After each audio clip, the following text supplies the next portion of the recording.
Hi, and welcome back. On today's episode of Productive Passions, we're breaking borders, literally.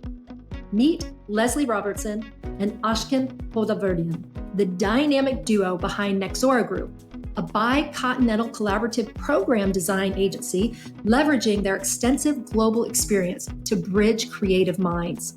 In this conversation, you'll discover why founders need a why not mindset to take their work to the next level, the secret sauce for cross-cultural collaboration, how transparency, kindness, yes, kindness, and healthy boundaries fuel innovation when you're juggling time zones, languages, and stakeholder demands, a blueprint for impact-driven growth, their ongoing commitment to lifting women entrepreneurs, amplifying artists' voices, and building networks that don't just look good on paper, but deliver measurable change. Stick around for behind-the-scenes tales of grit, bold pivots in tough seasons, and practical strategies you can apply to your own venture or investment thesis. Whether you're funding the next big thing or founding it, this episode will leave you charged up to rethink collaboration on a global scale. Come on, let's dive in. Ladies, thank you so much for saying yes to being guests on Productive Passions. It's wonderful to see you both. Ashken, it's the first time meeting you, and Leslie, it's great seeing you again. Let's start out with the simple, what is Nexora Group and what is your mission? First of all, thank you for having us. And it's a great opportunity to share about Nexora and our work. Last year, around February, Leslie reached out to me and said, do you want to start a company together? And I was like, sure. But why did I say sure? Because we met like almost, how many years ago? I don't even know, in 2018. Yeah. When I was working with Smithsonian in Armenia, and we were doing a cultural tourism project here called My Armenia, and I was leading an artisan component there. And Leslie was invited to Armenia to give trainings for Armenian women artisans on textiles and knitting. So we met there and we became friends and we liked each other a lot. And we like to joke that she said we were going to work together forever. I basically did. Within about 5 days, I was like, can we just work together for the rest of our careers? Oh, I love that. Interestingly, I just talked to someone last week, and in my shows, I do today's takeaways, and they're just points from conversations that were meaningful. And that was one of them, is sometimes we connect with people that it's easy. It just, from the very beginning, it works, and you got to pay attention to those. So you found your other person in Leslie and Ashken, and for you, Leslie and Ashken, for Nexora Group. Yeah, well, I'll just tell you, kind of fast forward, we had worked together for the last 6 or 7 years on and off different projects through the Smithsonian Center for Folklife and Cultural Heritage, where we're both contractors. And then, like Ashken said, in February, through a whole series of conversations with our colleagues and between each other, it just made sense to start our own company, our own agency that focused on creative programming, design, and development, where Ashken is the grid personality, I'm the palette personality. So basically, Ashken has an enormous ability to organize, to see long-term goals and break those down into very easy ways and steps to accomplish programs, sometimes complex programs, sometimes simple programs, while also having a wonderful understanding of community, culture, and to be able to develop very personal relationships. And then I guess my personality is I have a bit of that, but I'm also creative in an artist background with an education background. And so those two combinations together allow us to really tackle any kind of program and to have the creativity and the organizational structure underneath it. And it works.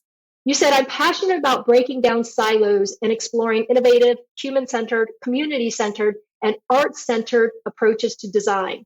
Through Nexora, we are dedicated to creating programs and projects that bring together diverse partners, turning ideas into actionable change. We talk about this a lot. We don't do formulas for anything that we do.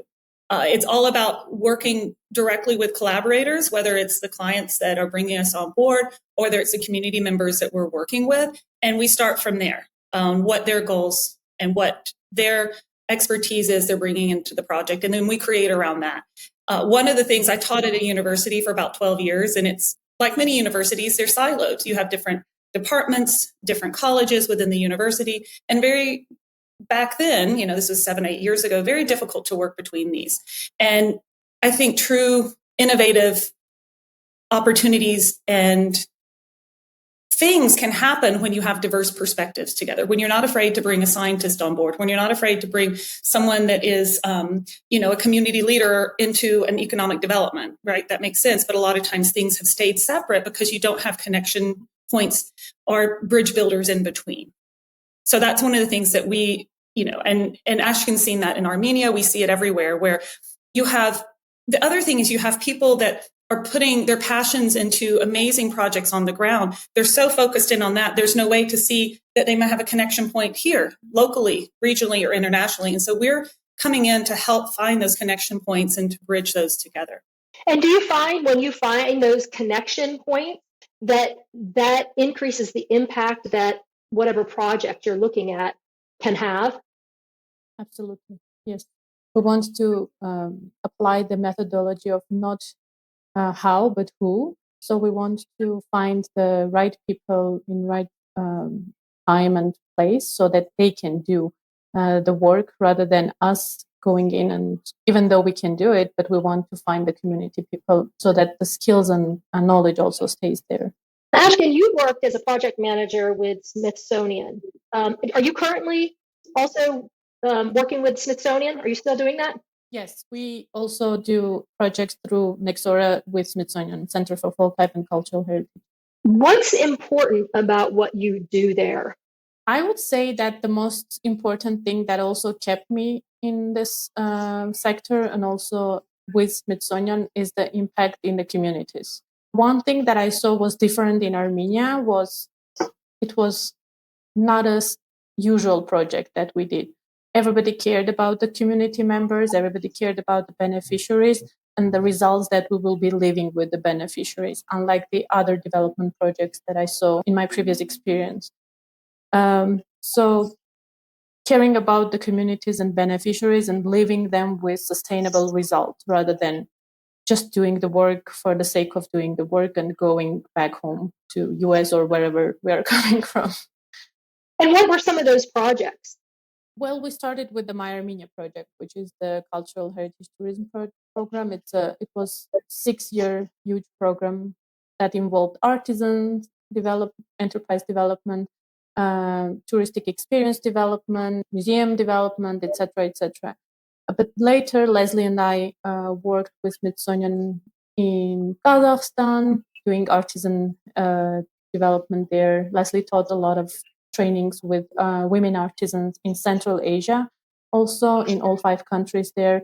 We created a beautiful lookbook for Central Asia women artisans.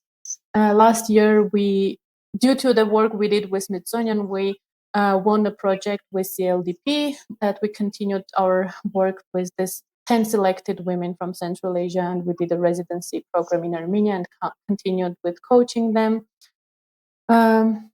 What is CLDP? Oh, can't tell you about that one because that one, we love all these women. Yes, please. So like Ashken was saying, we do long-term relationship building with anything that we do. And because we feel like we have so much to give and we want to give, but so does everyone that we work with. They have equal amounts to give. We really love to learn from each other and create situations that allow that to happen. And so like Ashken was saying, we did a Central Asia lookbook, which is gorgeous. So it's beautiful because it was a project that really is about looking at celebrating and giving a new platform to very accomplished women in the artist, handicraft, whatever we want to call it, sector, throughout these 5 Central Asian countries. It's beautiful. And what ended up happening is that went over so well because it was suddenly you took this dive into Kazakhstan and saw 10 amazing artists from there, from felt makers to mostly textile embroiderers. It was amazing. And you just could keep flipping through this book. And one of the things that they wanted to do after this project was to do a little bit deeper dive. And so we worked and had a great opportunity to bring 10 women that were participating in the lookbook to Yerevan, to Armenia, because Ashkan and I were like, they wanted us to do a training, and we're like, these women know everything. Like, they literally know everything. Many of them have been doing this work for 20 years. So really, we're not going to sit in a room again and teach things that they know. We want to give people space. And so Ashkan and I were like, do you think this will work? Let's see. So our job as with Nexora is just see how we can push a boundary and how we can go, that was great 10 years ago, but let's see what we can do today and in the future. And so we said, let's make it like a residency, because what women don't have across the board is you don't have time for yourself and your thoughts, right? So if you are an entrepreneur woman, like everyone is in here, you're balancing a very technique, time-heavy craft, whether you're doing it yourself or you're working with and employing women and men, doesn't matter. You're still in a very time-intensive, beautiful area of craft and design. Then you have your home life, right? Many of these women are mothers and have responsibilities. Then you own the business, okay? All of these women own their business. And so you have all of this. And they have studios they're managing and taking care of. And many of them have, dozens, if not hundreds of women that work with them and for them to produce things. And so we were like, let's give them time. And so that's the thing is we created this, we pitched it to our the program managers, and we're like, we want to do a residency, 3 days in Yerevan, get them out of, have this really fun opportunity to go somewhere new, and we're going to take care of them while they're there, right? So we had them come in, we structured it so in the morning, it wasn't, we were in a conference room, and that was fine, but we turned it into this interactive, big pieces of paper, markers, paint, and we had beautiful little booklets we produced. It was all about place and a space for them to record their thoughts. From what is it, why am I an artist, right? Going and launching into that, then creating a vision statement for themselves through, color and just big, gestures and movements, then really looking at what do they want in 5 years. And it was fabulous. Women, they were just on it, like everything. Take it, you should have seen some of these drawings, just really kind of taking steps. And, Lola made a rocket ship that was going to shoot into the sky because she's going to aim for basically the moon. It was great. What was the outcome of all of that besides having a vision? First of all, how long ago was that? Last year. Oh, last year. So maybe 12 months or less. Mm-hmm. Are all these women still engaged with you guys? And do you get progress, or, do you talk to them about where they are according to their plan? Are they pivoting? Tell me a little bit about sort of what's happened since then. So we did follow up with them after the residency when they set up their goals. Every month we did 2 coaching sessions with them to make sure they do implement their goals. And some of them created websites, some of them created catalogs, some of them were connected to buyers. And we were supposed to finish the project in January. But unfortunately, that was one of the projects that were canceled by the executive orders. So, but we personally still stay in touch with these women, with Nexora, and we continue getting updates from them, giving recommendations and suggestions to them. How have you guys been impacted, or have you been impacted by what happened with USAID? So we won't go too far into that. It has made a huge impact. It has stalled in progress projects, probably canceling them. We've been fortunate for our company that we haven't felt that. We felt some things get canceled, but we've been able to pivot and restructure our services and what we offer and what we can do with clients. But no, it's been really difficult. I know at least 2 of the women that we were working with one was in the middle of Jeanette, was in the middle of a USAID program that was going to be really good, taking them to the next level and helping them get things out of the country because they're in one of those SAM countries that's not very export friendly. So it's going to be really hard seeing that the impact goes really straight to the local level when these things get canceled. I will say I did want to mention, and a good thing, one of the other things that came out of the residency is Jeanette from Turkmenistan is amazing. She went back, she sat down. I remember looking at her drawing, and she was a school teacher, and then started with her mother creating the most gorgeous machine embroidered bags, wonderfully designed, right? She was creating probably 30 new designs a month. It was a little out of hand. I was like, Jeanette, is this really sustainable? But anyway, she's just such a passion, such an incredible, just go-getter. I think within a month, she opened a retail store. She was like, I knew it was what I needed to do. She's in Turkmenistan. And for a lot of people listening, we don't even know where that is. So can we work in countries I have to look up on a map before Yeah. And there's vibrant, lively communities, amazing culture. We just happen to not look over there, honestly, right? Because things are happening. Things are so progressive, from art design perspective. But anyway, she was, thrilled that she was able to just take that big step. And so the store's going really well. She's incredibly active on Instagram and TikTok. They have fun, cute videos, right, of people going in and shopping in the store. And she's so active and has built such a great social media following that she just thought the next step is to do this retail outlet. I love that. And if you want to share her social media stuff, I'm happy to include that in our show notes so our listeners can take a look and see. It's one thing to hear these stories. It's quite another to put the stories with a face. All of their work is covetous. And that's one of the things I think that's the hardest when we work in the sector, is that my closets in my house now are filled with everything that's amazing. I'm going to go to Kazakhstan in about 2 weeks, I think.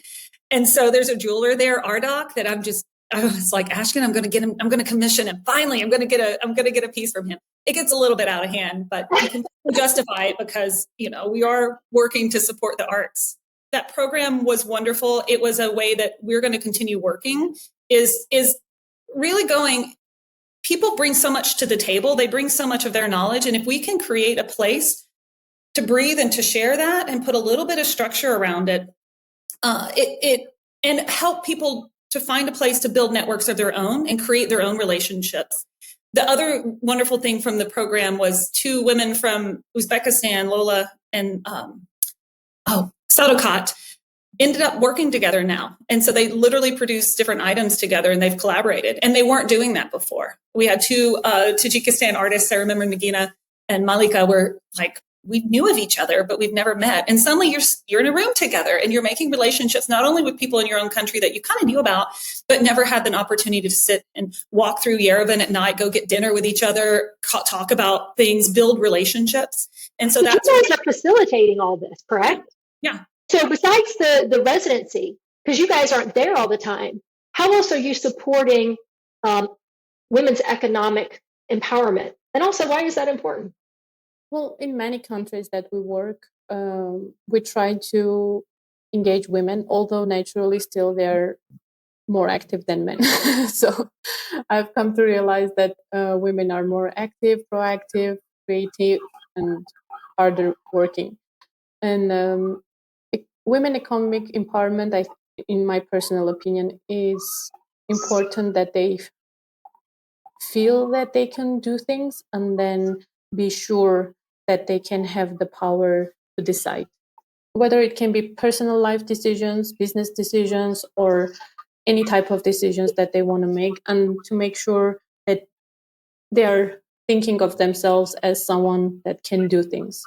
And we serve as examples because we are 2 women who came together and created our own company and trusted each other and are still developing it. We are newly created company and we want to grow. We have our own aspirations, goals. So we live through whatever any woman entrepreneur lives through. So whatever advice or coaching we're giving them, we have already gone through it or we are going through it together. So that's another reason why these women trust us. I was going to say, it sounds like you're doing a good bit of coaching. We are. And like Ashkin said, I also co-own a studio in Uganda with 4 other Ugandan colleagues there. And so like Ashkin said, this kind of journey as an entrepreneur, you're constantly learning. You're going to make mistakes. You're responding to situations, to opportunities, to challenges. And so it's this constant learn that you do all along the way. And it's been a really great source of knowledge for us that we can share. But also having the studio in Uganda, I'm a maker, right? I run an arts handmade studio. And so I share a lot of my opportunities that I've found, challenges that I've come across.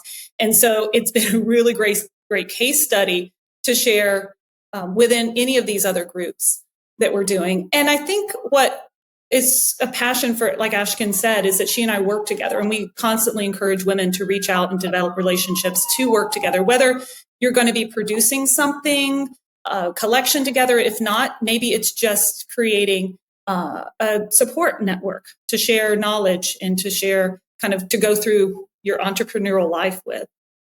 Oh, and we should tell them about Togjan and Saltanat too. That was really great. We should tell you about them. I'd love to hear it. So these two women, we did have one, I think this was the only one group that was actually a partnership that came to the residency from Kazakhstan. And their work is really beautiful. It's really different. It leans more to fine art than handicraft because they combine CNC routed wood with felt, with paint. They do a lot where they're reflecting on landscape and symbolism and nomadic culture. They're really fabulous, and they're super stylish and cool women. And so they came, one came, so Saltanat was able to come in person to the workshop. Togjan wasn't able to.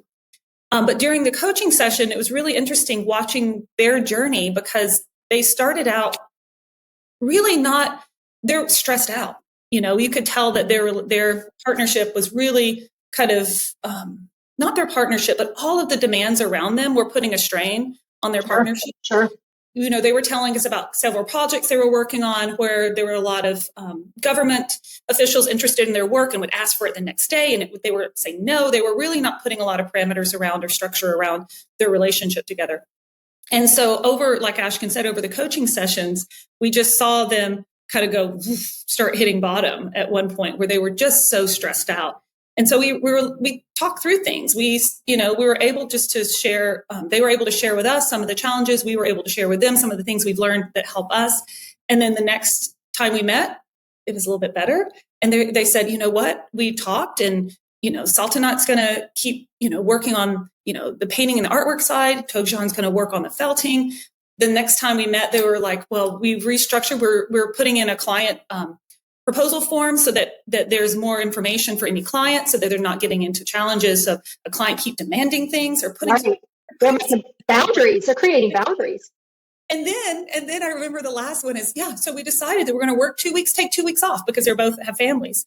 I love that. And the two on, two off where, they were going to, of course, always stay in contact, but support each other through that so that the creative part can come out instead of just managing the studio. And then it was almost like every time over the course of about 3 different times that we met with them, their faces were like so much better. And like, this is what we're doing. So it was really exciting because they were discovering that and creating that for themselves. And we just felt like we were a part of it. And we're able just to share some of our insight and some of our own experiences. So you talk about the challenges that sometimes your clients are facing. And that's true of anything, right? We get to places where we feel stuck, where we're absolutely frustrated and we really question, are we doing what we're supposed to be doing? How do you help people navigate that? What are some of the things that you might say to somebody who's really feeling frustrated and stuck and maybe ready to give up? It happens. And you just have to kind of live through it because it's a phase of something great that will come. It's a phase that you will have to live, and you don't have the information yet what is coming. So if you have the strength to live through this phase, something great will be waiting for you at the end of it.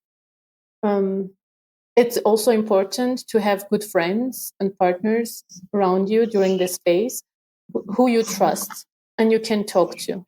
Talking to people is, I think, underrated nowadays. With a lot of technology and social media happening. So just having a coffee with a friend, having a coffee with a sibling or a parent or whoever you trust the most could solve so many issues in your life. And sometimes we get into work so much that we forget about our lives.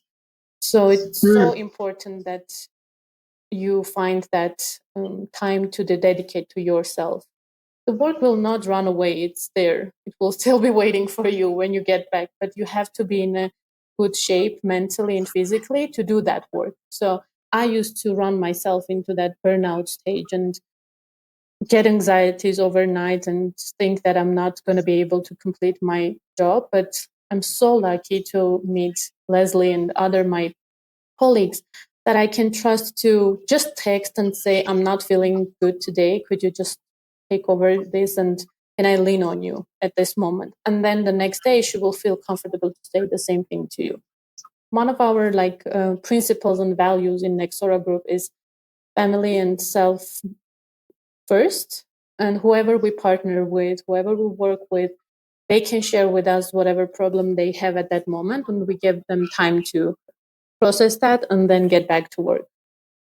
I love that so much, because that's the truth, right? Even the most successful people had times where it was a challenge, where I'm sure they questioned themselves. I'd like to know the person who never did.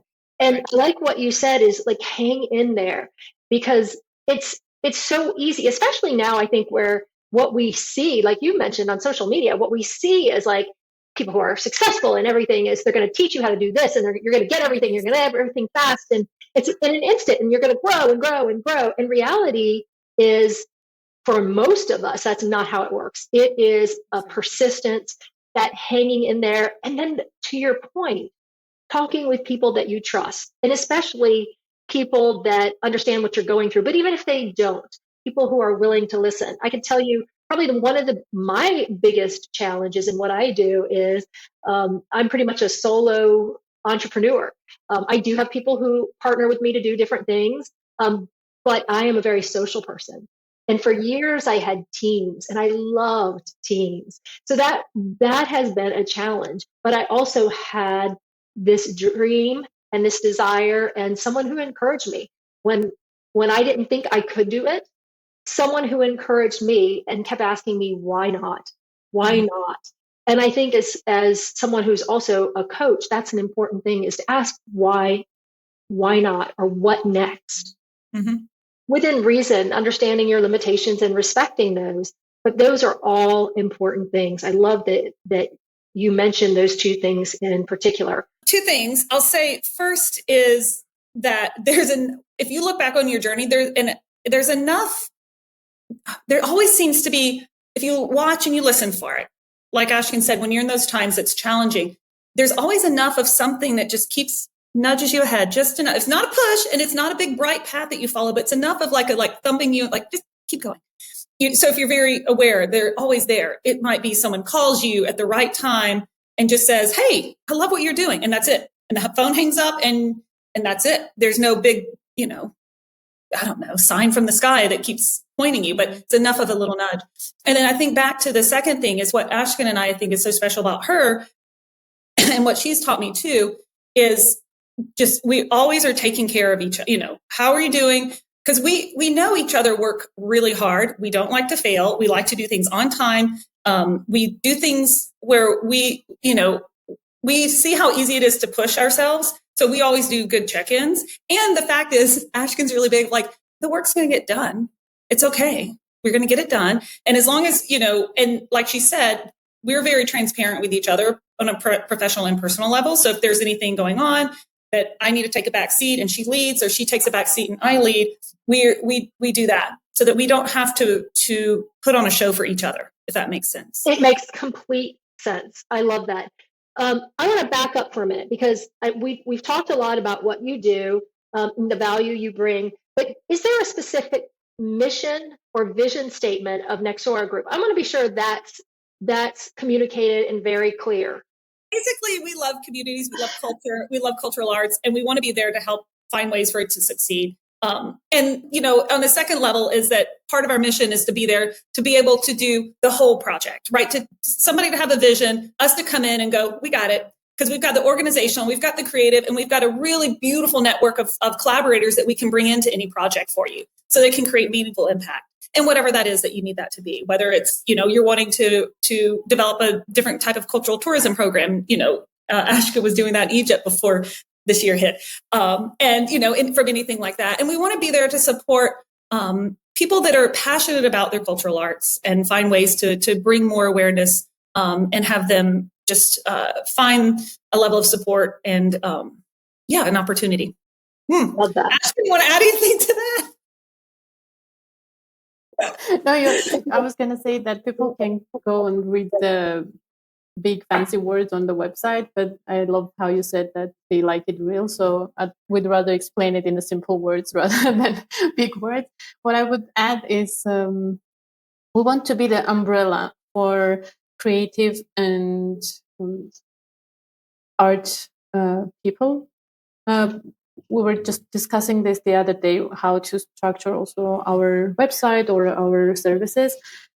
We want to bring the expertise in the sector because we know a lot of great experts and specialists that do work scattered around the world. And also we know a lot of artists, we know a lot of donors. We want to bring all of them together under one umbrella and meet them. Kind of, here you are, meet together, get creative, get new ideas, and we will help to implement that. And there's this unique, as we said, not unique, but like a unique combination of us when I'm the linear thinker, the project manager, and kind of doing everything, planning and following up. And Leslie is the creative mind.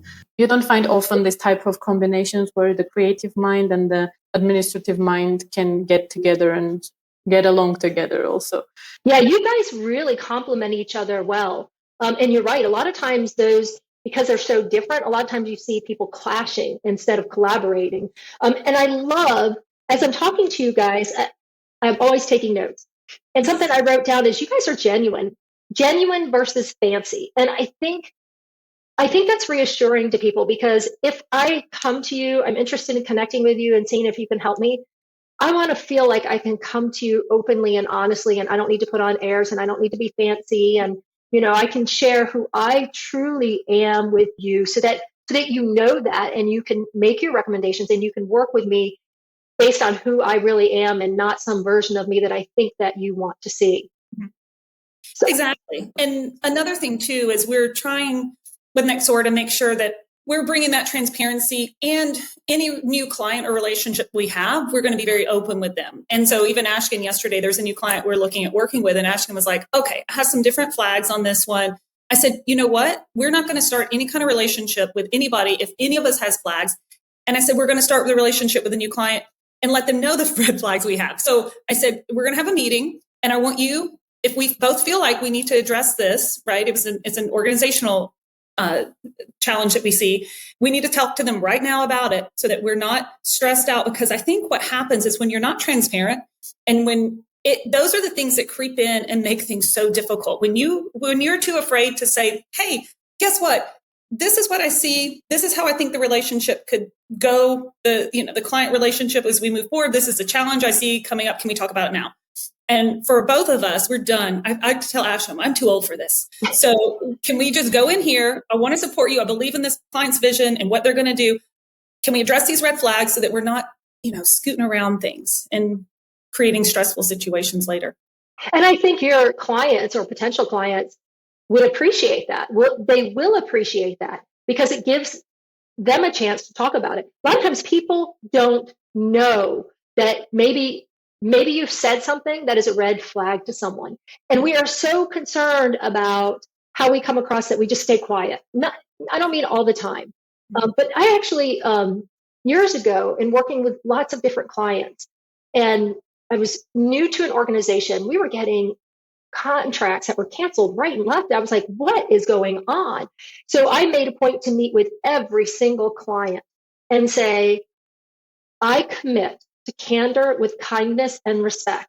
And I ask you to do the same. That way we can have open conversations. We know that the other person is coming to us from a perspective of respect and kindness. So nobody feels like they're getting beat over the head. And that way we can work together. And can I tell you how successful that was? I mean, I got a phone call one day from one of my customers who said, Christy, you know that thing you said about candor with kindness and whatever it was you said? I said, yes, sir. He said, I need to have one of those conversations with you. And I made a point to fly out to meet him, and we sat down and we figured out a solution together. It wasn't like, I'm upset with you, go fix this. It was, here's an issue that I'm having. I want to work with you to fix it. And by doing so, we were in the same room together. Literally, that's not always possible, but we were in the same room together, giving ideas. This side, we agree what works, we implemented it. And that was one example of several where just having that conversation up front to say, this is how I work. And I would appreciate that from you as well. It took down barriers even before they could be built. And it opened up a lot of conversations, and I was able to work in a collaborative way with my customers. So that's something that I have held on to and said over and over and over again, because it's that important to me. Yeah, 100%. So I'm curious, for both of you, who has been the most influential person in your life, and do they know it? Throughout my whole life, I would say my mom is the most influential. What's your mom's person name? in my life? Oh, it's Isabella. Isabella. Beautiful name. Thank you. Because I was born in 90s and our country was going through wars since then, independence wars and other kind of things. And it wasn't an easy job for any mother in Armenia to raise a kid, but also to raise a kid who is open-minded and hardworking and finding opportunities for them to learn new things, especially after the collapse of Soviet Union. She was raised during the Soviet Union, and then she was like, go learn English, go learn this. This is the new thing. She was open-minded herself, and she also made sure that me and my sister as girls are raised in a more open-minded and travel the world and see a lot of things which other kids didn't have the opportunity to do.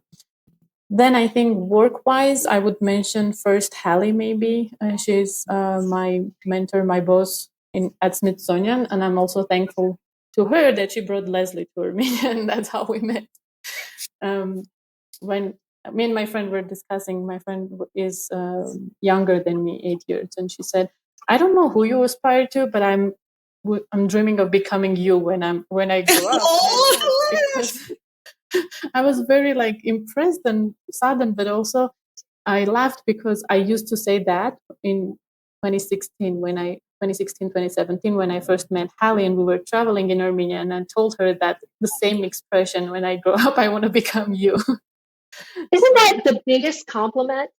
I think so, yeah. I had never heard that towards me, but that made me feel old a bit, but also accomplished that I'm at a stage where someone can tell me that. You're not just out there doing your own thing, you're influencing and helping shape other women's professional lives. Yeah, thank you. That's a big deal. That's a big deal. Leslie, how about you? So I think I liked how Ashkin did a couple different stages. Is growing up with my parents never telling us we can't do anything.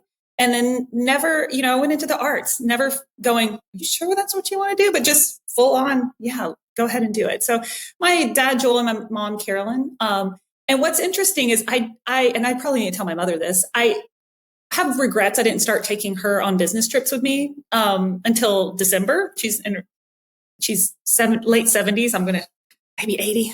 And so I took her to Oaxaca with me. And I didn't realize we were a lot alike, even more. She was so much fun to take on this trip because we were visiting artists.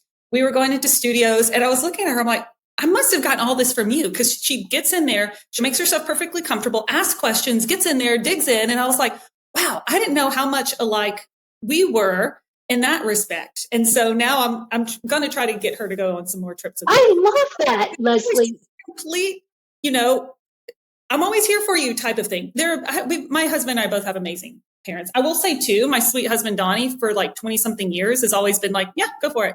Go for it. And when I was like, you know what? I'm going to make more money than you. Great. Go for it, girl. I mean, these are the things that we have conversations the last few years. He's like, whatever you need. And, it's been a very long travel, a lot of travel the last few years. And we have a 15-year-old, and he's super supportive, right? I mean, I've been gone 6 weeks already this year, another 2 weeks, and another 4 weeks. But he's, I got it. You go do it. That's what you're good at. That's what you need to do. So huge to have like a life partner like that is unbelievable. And then I think and when you were asking about, I've never been in a place, but the last 2 or 3 years, I'm surrounded by the most amazing women, hands down, everywhere around the world. And it's kind of like with Ashkan, you find people and you're like, I like you. We're going to be friends forever, aren't we? And you just build it. You do that. I'm an introvert in our partner. We always joke that. So I do that. Poor Ashkin and all our introvert friends who are like, wait a minute. What's here? No, but it's just like, I don't know, just people I keep learning from. So I work with 2 amazing women, Carol and Tierney now with another project called Around the World in 80 Fabrics. And one's an anthropologist, one's a marine biologist. And what's so much fun is just professionally, well, and we're really great personal friends too, is just to see how much your profession is interesting and important to someone out of it from another profession. Does that make sense? Yes, it does. 20 years has been one of those things where you even in grad school, you're trying to make sure people understand your relevance and why these things are important, that you care about what you're doing, that is more than like making pretty objects. And so when you get to collaborate with people and work with people from different disciplines that see the value in that work, there's nothing like it. And I hope the same goes back to our perspective on their work, is to see the importance of it, because we're in all these different fields. And they have beautiful connecting threads too. I'm going to be a little pokey with that, right? Well, connecting threads between them. Because what Ashkan and I do is when we work with communities, we're working not just in isolation with the community. Right. The community is connected to culture. It's connected to ecosystems. It's connected to, history and current topics. It's a big web of connections in different areas. So it's really, I kind of went on a tangent there, but I will say, just to wrap it back up, amazing women in my life now. I can get you a list one day, but it's going to keep going. I love that. I love that both of you talked about your mom. And I think that's really important. And Leslie, I love that you have taken your mom on trips, because it sounds like you got to see your mom in a way that you hadn't seen her before. And think about the first time you realized that your mom was a person, not just your mom, but she was a person with her own passions, with her own stories that you probably don't even know about.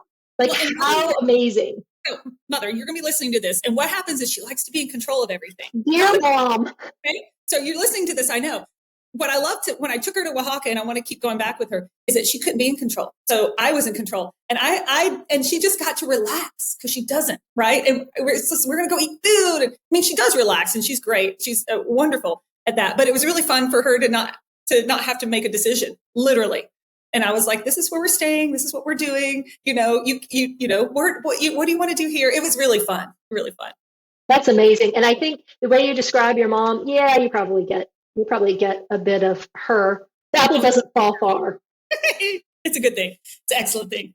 So I wanted to ask you guys, do you have a mantra when times are hard for you guys that you sort of lean into, something you tell yourself when things are hard? I'm laughing because I had to have a mantra. We were in these. Oh, never mind. Sometimes you have it, but you can't repeat it out loud. That makes sense. Okay. Ashkan, it sounds like you know what she's talking about. She just knows no personality right now. Yeah.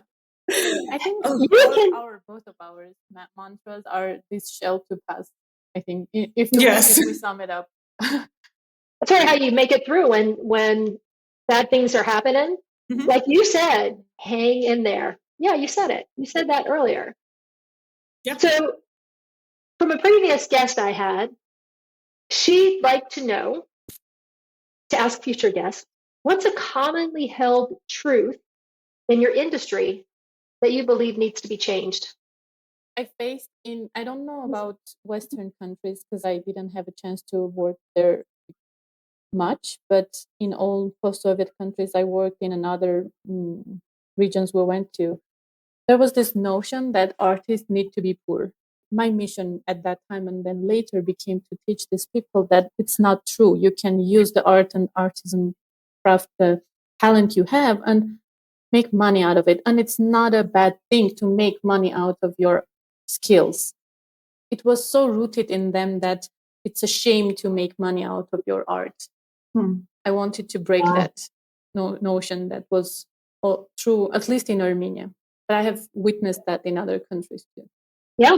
I mean, even here in the US, I've heard that not only about being poor, but that your work can't be appreciated until you've died. I mean, how crazy is that?